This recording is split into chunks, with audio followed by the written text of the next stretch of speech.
Hello everyone and welcome back to the channel. This video is going to be a little different. I actually went out to the range recently and just recorded what I do there. I did a few things a little differently than I normally would when I go to the range because I was recording, but I just kind of wanted to bring to you what I do when I'm out there. At this point in the video here, I'm just shooting a brand new pistol. This is the Glock 19, the Gen 3 model, Flat Dark Earth. It's brand new. I just picked it up, didn't even clean it, oil it, nothing, just took it right out to the range and fired it. I had no malfunctions, nothing went wrong with it at all. I really like this gun. I'm a Smith & Wesson guy through and through. I figured it would be a good idea to train with something that is so popular. Also, if I ever bring out a new shooter, I can let them try a bunch of different types of firearms, both by manufacturer, by size, etc. As I said, I like the gun. I didn't have any hiccups with it, and I've only fired a few rounds through it, and actually every round that I've fired through it you see here in this video.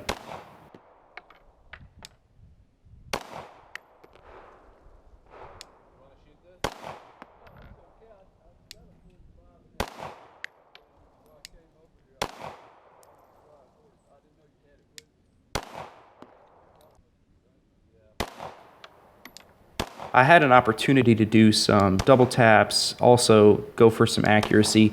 Every pistol that I get when it's new, I tend to shoot it left. I always have to adjust my rear sight slightly to the right. I don't know why that is. It's just the way my eye is set up, I guess. But every handgun for me shoots just slightly left out of the box.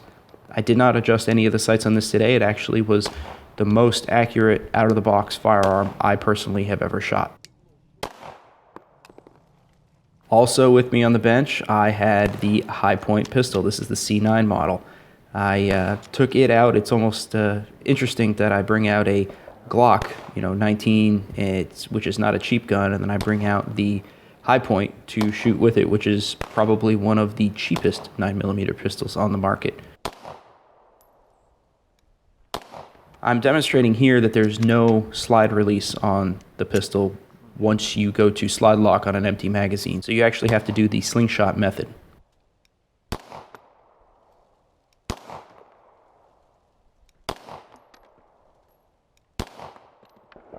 So what I'm doing here is I'm showing some differences between the Glock and also the High Point. And if you'll notice, the recoil on this really isn't that bad. Again, this is the Gen 3, so it doesn't have that dual capture spring for the recoil. But it's not unmanageable. It's a 9mm. Another interesting point is you'll notice as these shells eject, where they eject out of the Glock. They eject up, sometimes straight back like that one, other times back into the right quite far, but all of them are up. Conversely, when I transition to the High Point pistol, it's interesting to note where, again, I demonstrate the slide lock. It's interesting to note where these rounds eject. Low. Every one of them that comes out kind of ejects below the bore axis of the pistol. It doesn't jump up and out, it jumps low and back.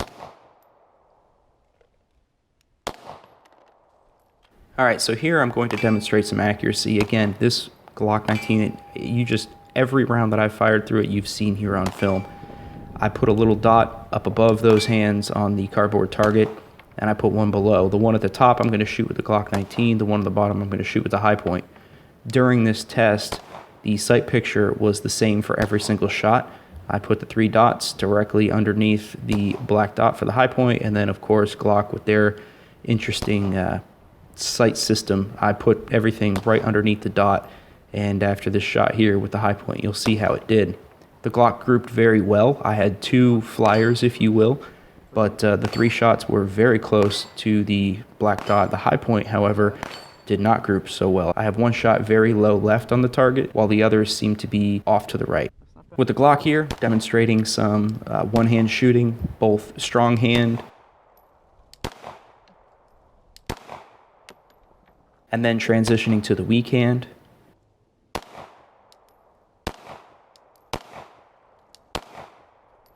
Then I was interested to see, from a double tap standpoint, what kind of splits would I get with the Glock 19, and my splits were right around 0.2, 0.21.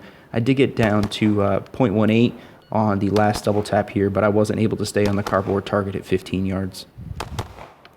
In this part, I'm actually shooting the 22 pistol at 70 yards at steel, and on this next shot I actually connect.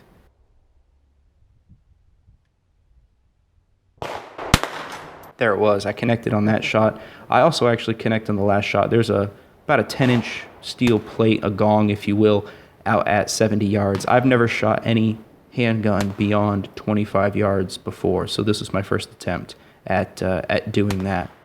Oh, just right. And again, on this last shot, I connect. Hit it on the last one.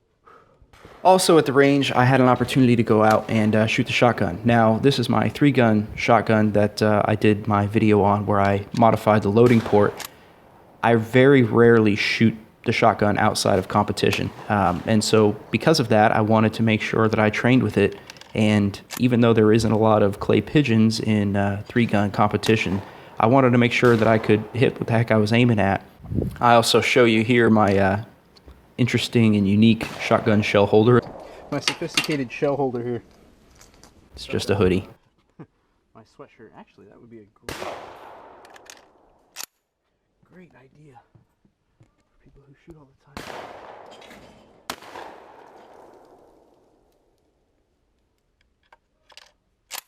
Once I was done with what they call Longbird, which is a beginner's introduction to trap shooting and skeet shooting, I then move on to the trap field.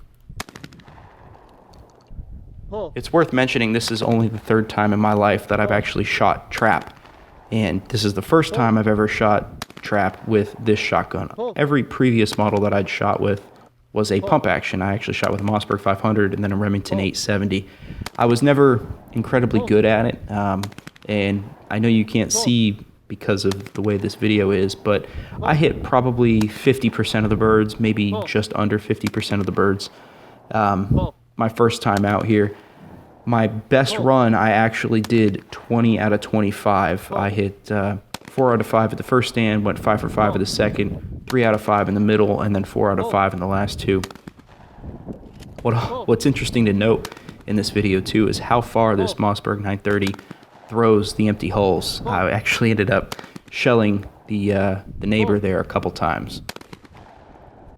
So in any case, thank you very much for sticking around. This is just kind of what I do and what I have access to out at my range. So I will bring you more videos like this if this gets enough views and likes. Thank you very much for watching. I will talk to you all again very soon.